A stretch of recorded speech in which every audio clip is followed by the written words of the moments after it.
3.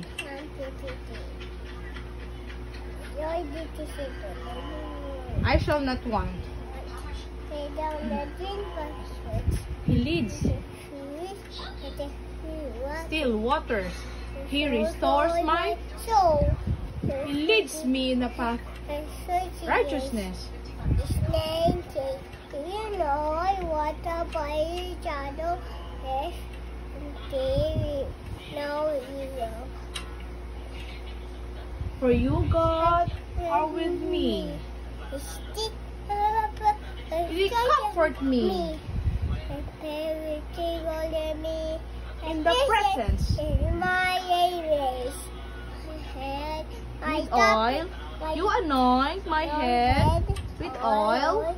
My cup Overflows.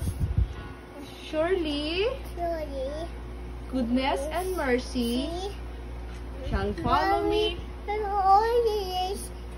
of my life, and I shall dwell a house of Lord forever.